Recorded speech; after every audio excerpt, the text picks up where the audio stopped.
There's a living world you're not seeing. Tonight, it's in your trash. You know this animal. You've cleaned up after it. It came up your driveway at 2 in the morning, got the lid off a bin you thought was closed, and left you a mess to deal with before work. And there are more of them out there than you think. Not off in the woods somewhere, here, on this street. Density surveys in cities keep coming back with numbers that don't sound real.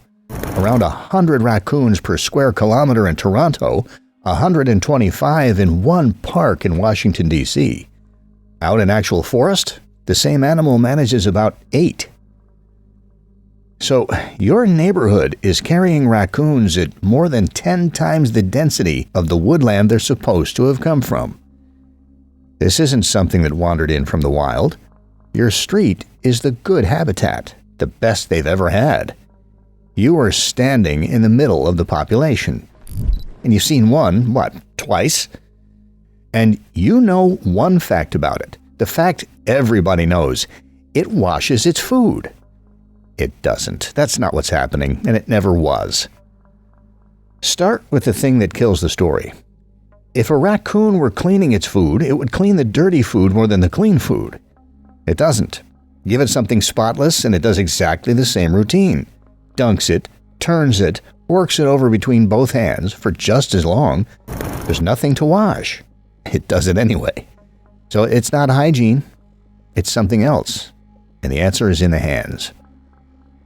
A raccoon's front paws are not really paws. They're bare, 5-fingered, and they never stop moving. There's no opposable thumb in there, no grip like yours, and yet it can work a latch it has never seen before, in the dark, without looking at it.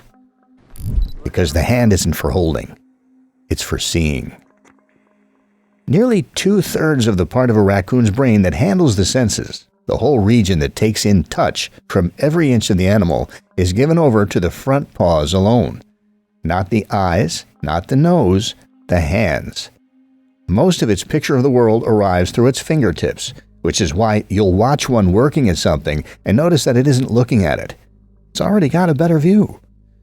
And it's not that it can't see. Raccoons have good night eyes. There's a mirror at the back of them, the same one that throws your headlights back off the driveway. It can see you fine. It just doesn't look at the thing in its hands because the hands are telling it more. And that's where the water comes in. The skin on those fingers is covered in a tough outer layer, and when it gets wet, that layer softens, and everything underneath gets more sensitive. The nerves come up. The picture sharpens. It isn't washing the food. It's wetting its hands so it can look at the food properly. What you filmed at the creek wasn't a raccoon cleaning its dinner. It was a raccoon turning the lights up. There's one more piece, and it's the one that makes the whole thing click. Out in the world, before your bins existed, this is how a raccoon eats. It stands in a few inches of creek water and it hunts with its hands. Under rocks, in the mud, in water too dark and churned to see through, feeling for crayfish and frogs and mussels while its eyes look somewhere else entirely. So the raccoon holding food and water isn't performing a quirk. It's doing the one thing it has always done when food and water are in the same place. Read it. The zoo animal dunking a grape in its drinking bowl is running the same routine in a creek that isn't there anymore. Which brings us to your garbage bin, and to 1908. A researcher named Davis built raccoons a set of locks, 13 of them, proper mechanisms, bolts and hooks and catches. The raccoons opened 11 of the 13. Most took fewer than 10 attempts. Then he moved the locks around, turned them upside down, rearranged the order, and they opened them again straight away. Which is the part that matters because it means they hadn't memorized a sequence of movements. They'd worked out what a latch is.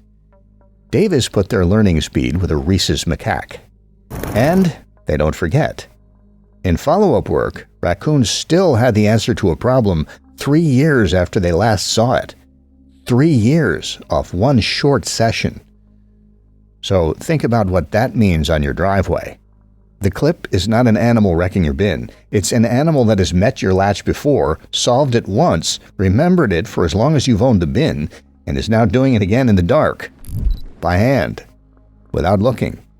through fingers that carry most of its idea of the world. Your bungee cord didn't fail. It got red.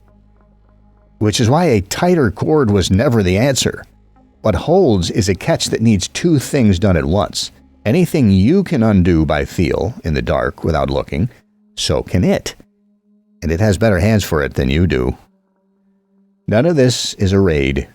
Nothing came out of the woods to ruin your morning. You live on a street with an animal that navigates by touch, solves locks like a primate, and holds on to the answer for years. And the only evidence you've ever been given is a knocked-over bin and a fact about washing that was never true. You were never the only thing living on your street. This is the living world unseen.